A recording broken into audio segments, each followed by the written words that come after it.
Salut à tous, c'est Apra. Donc pour ceux qui ne me connaissent pas encore, je suis DJ en événementiel depuis maintenant plusieurs années. On avait déjà essayé l'exercice d'une petite interview il y a quasiment 2 ans maintenant. Donc on réitère la chose pour voir l'évolution et parler du métier avec un petit peu plus de recul maintenant. Alors ce qui a changé depuis 2 ans là, c'est ma façon de travailler en quelque sorte. Donc ça reste toujours de la prestation DJ, créer du partage et faire de l'échange avec les clients. Mais je dirais plus dans la façon d'anticiper les choses. Et puis c'est pareil, on commence à avoir des habitudes de travail sur les prestations et des habitudes de fonctionnement aussi avec les clients. Dans les salles de réception aussi que je connais de mieux en mieux.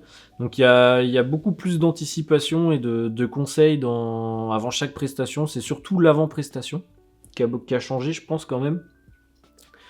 Et puis après, le pendant prestation, alors déjà, il y a le matériel qui a changé un petit peu depuis 2 ans. Il y a eu de l'investissement de fait, que ce soit en platine ou en jeu de lumière, en projecteur. Mais sinon, même pendant les prestations, je suis beaucoup plus efficace en lecture de pistes et puis en échange avec le public aussi. C'est vraiment un plaisir. Le but, c'est de prendre un maximum de plaisir avec le public pour créer un échange et un partage c'est ça le plus cool en fait. Alors mon regard et mon recul sur le métier de DJ, c'est plus du tout de juste passer de la musique et faire danser les gens. C'est vraiment le rapport humain qui est important maintenant, je trouve. En tout cas, moi, c'est ça que je prends de plus en plus de plaisir à développer avec mes clients. C'est pas juste venir faire un mariage ou venir faire une soirée d'entreprise. C'est vraiment de créer un échange et un partage. Voilà, à la fin, souvent avec les mariés, on a créé vraiment un lien qui est assez fort parce qu'on partage une journée qui est assez importante pour eux. Donc, c'est vraiment de créer un lien vraiment spécifique avec mes clients pour pouvoir prendre du plaisir tout le temps. Si on fait un petit focus, oui, sur les mariages en particulier ou en prestation privée, je suis beaucoup plus à l'aise qu'il y a 2 ans maintenant, surtout avec les connaissances techniques qui m'aident pour gérer n'importe quel problème.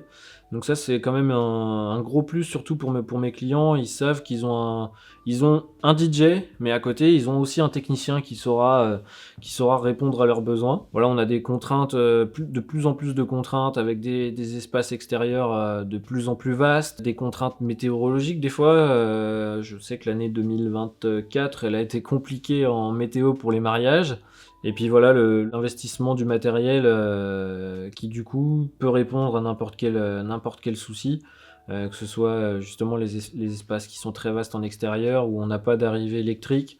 On a un système sur batterie autonome, donc on peut monter une sono n'importe où. L'efficacité des projecteurs robotisés qui peuvent permettre d'éclairer n'importe quel endroit ou un espace qu'il faut mettre en valeur. Donc ça, c'est vraiment pratique.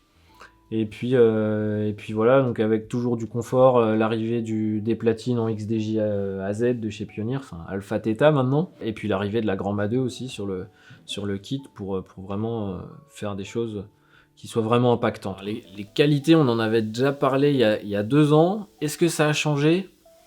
Je pense que j'étais plus ou moins dedans il y a 2 ans en disant l'adaptation. J'avais insisté là-dessus d'ailleurs. Et je pense que voilà, la règle d'or, c'est toujours s'adapter, aimer les rapports humains avec les clients. Voilà, c'est faire un échange, leur fournir une prestation qui leur correspond, qu'ils aient pas. Il faut qu'on soit quasiment invisible en fait, qu'ils se soucient pas de notre travail. Et si ça les inquiète pas, ni rien, s'ils sont détendus, c'est que c'est gagné. Et puis après, un bon prestataire, donc après voilà, que ce soit en matériel ou quoi que ce soit, travailler avec du bon matériel, c'est rassurant aussi. Et je pense que déjà ouais, c'est pas mal pour être un bon prestataire. Et je pense que ça a pas beaucoup bougé depuis 2 ans dans ma vision des choses. Ah, une petite anecdote. C'est vrai qu'on en avait parlé il y a 2 ans. Il m'est pas arrivé de grosses galères ou de trucs de fou en 2 ans. J'ai eu de la chance.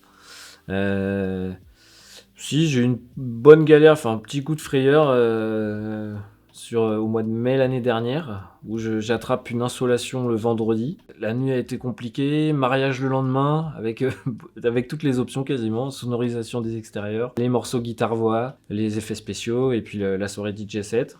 Pas trop dormi, pas trop en forme. Et au final, ça s'est bien passé, donc on a bien rigolé. Et c'était vraiment un bon mariage, donc au final, ça n'a pas impacté, mais au début, je brillais pas trop. Dans les évolutions, donc oui, il y a eu l'évolution de matériel. Mais il y a eu de l'évolution aussi au niveau des prestations proposées grâce à ces investissements de matériel. Donc avec notamment l'arrivée d'un écran LED, donc en façade DJ, un écran LED de 2 mètres par 1 mètre. Donc ça c'est vraiment une nouvelle technologie qu'on commence à avoir arriver, mais qui est vraiment novateur, surtout pour les prestations privées. C'est une technologie qu'on voit depuis longtemps maintenant sur les scènes de spectacle, et qu'on commence à intégrer sur les petites scènes privées notamment. Donc on a ça, on a l'arrivée de tubes LED aussi, une scénographie qui est un peu plus typée électronique, ou vraiment sobre. Le parc lumière qui a été doublé en termes de projecteurs avec 6 lear spots supplémentaires, 8 lear wash. Donc ça permet d'agrandir le parc et de pouvoir répondre à des besoins plus importants.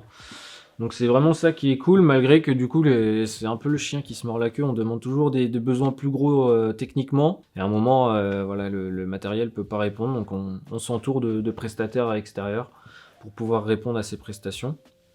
Et c'est ça qui est cool, c'est que c'est toujours des challenges techniques en termes de besoins en besoin humain, en besoin de techniciens, ou en besoin de matériel. Pour terminer, qu'est-ce que je propose du coup en tout? Parce que c'est vrai qu'on me propose plein de choses quand même, mais pour faire la synthèse, du son, de la lumière, un petit peu d'écran du coup, des effets spéciaux, machine à fumée lourde, machine à étincelles froides, fumée verticale aussi pour les sets un peu plus électroniques. Et puis ensuite, c'est de l'option plus typé mariage, donc la sonorisation de cérémonie laïque. Les tubes LED qui du coup vont sortir à partir de cette année sur les mariages en scénographie tube LED. Et puis l'option guitare qui est toujours là, qui n'a pas bougé, qui a été développée et puis qui marche bien. Donc ça fait toujours plaisir d'avoir un petit guitariste en live pour les cocktails.